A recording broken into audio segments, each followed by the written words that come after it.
साथियों नमस्कार, आदाब। कैसे हैं आप सभी? उम्मीद करता हूं कि आज तो बहुत अच्छे होंगे, इसलिए कि आज जो राहुल गांधी जी ने 400 पार, 600 पार, 500 पार, 200 पार, 300 पार जो एक नैरेटिव को सेट किया जाता है और पहले से ही भविष्यवाणी कर दी जाती है, उस भविष्यवाणी करने वाले जो भविष्यवाणी करते हैं उनके पास इतनी ताकत कहां से आती है? ये आज राहुल गांधी जी ने बताया कि ताकत कहां से आती है कि जो भविष्यवाणी करना शुरू कर देते हैं कि 300 पार आपकी बार, अब की बार 400 पार, अब की बार 200 पार, अब की बार 243 में 243 ही। बिहार में जैसे चल रहा है आजकल की क्लीन स्वीप करने के इरादे में भाजपा है, तो वो इनको जो पावर मिलता है, ताकत मिलती है, वो कहां से मिलती है? वही आज राहुल गांधी जी ने प्रेस कॉन्फ्रेंस के माध्यम से जनता के बीच में रखा, जनता के समक्ष रखा इस बात को। और आप साथियों, आप ये देखें कि ब्राजील की मॉडल जो रह कहाँ रही है और वो हिंदुस्तान के एक राज्य में, हरियाणा राज्य में आकर 22 बार वोट दे रही है। कभी सरिता के नाम पे, कभी स्वीटी के नाम पे, कभी हेमलता के नाम से। मतलब क्या चल रहा देश के अंदर? आप सोचें साथियों, ये आप सोचें कि मतलब ये जो नैरेटिव पहले से सेट किया जाता था कि 200 पार, 300 पार, 400 पार, 500 पार, जो नैरेटिव को लोग सेट करते थे पहले से, वो उनको ताकत कहां से आती थी? उनको ताकत जो ये ईसी का वोट चोरी का अभियान जो चल रहा था, इनके माध्यम से आती थी। इसलिए कि इनका न इनका कैंडिडेट, न इनका प्रत्याशी कहीं काम करता था, न कहीं जनता की कोई सेवा करता था, न कहीं कोई डेवलपमेंट करता था। उसके बावजूद भी वो चुनाव जीत रहा। जनता चिल्ला रही है कि सरकार बदल दो, सरकार बदल दो, मगर सरकार बदल नहीं रही। तो ये कहां से हो रहा था?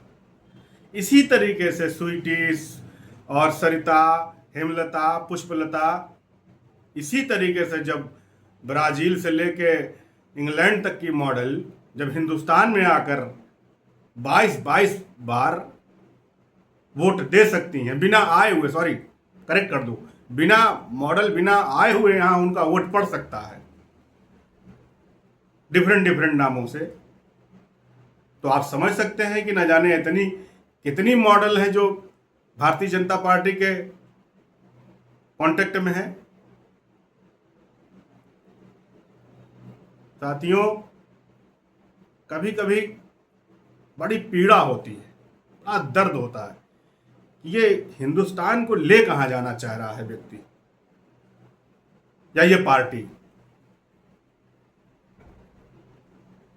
दर्द इसलिए होती है कि जो हिंदुस्तान को जो माना गया कि लोकतंत्र में सबसे पहला देश ऐसा है कि जहां लोकतंत्र में इस तरीके से ताकत है, लोकतंत्र की इतनी ताकत है कि वहां डिफरेंट टाइप की जातीय के लोग इज्जत से जिंदगी जी रहे हैं। हिंदू, मुसलमान, सिख, ईसाई, सारे कास्ट के लोग इसमें होते हैं, मगर सभी लोग एक समान जीवन को व्यतीत कर रहे हैं। वहाँ की सरकार जो है वो डेवलपमेंट के आधार पर चुनी जाती है। ये सब सारे रिकॉर्ड जो हिंदुस्तान ने बना रखे थे, वो सारे रिकॉर्ड को इस पार्टी ने, इस व्यक्ति ने इलेक्शन कमीशन के माध्यम से विदेश से लेके देश से लेके विदेश तक में बदनाम कर दिया।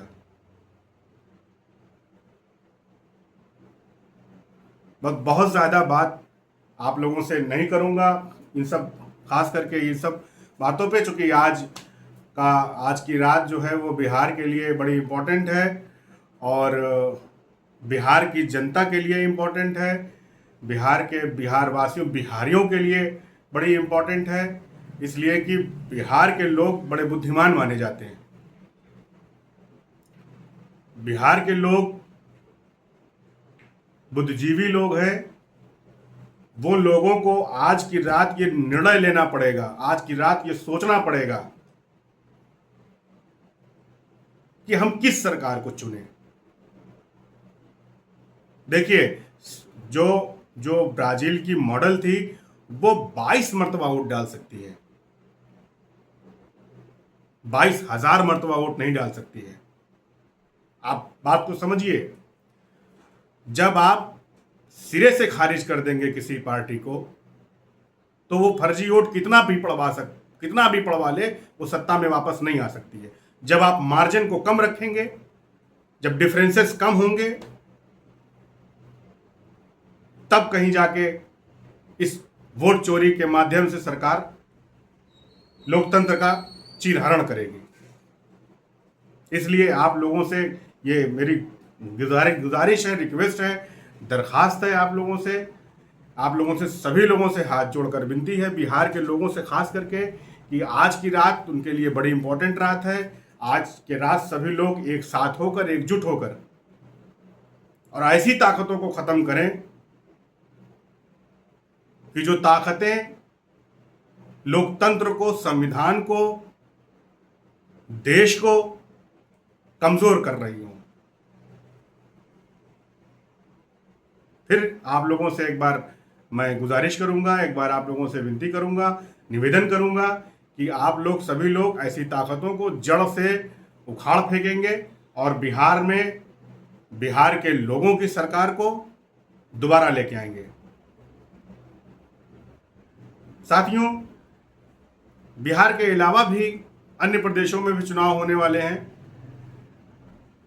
यूपी के अंदर चुनाव होने वाले हैं, बंगाल में चुनाव होने वाले हैं। इस तरीके से फिर धीरे धीरे करके फिर जब देश में चुनाव 2029 में आएगा, तब भी हमको इन चीज़ों पर फोकस करना पड़ेगा।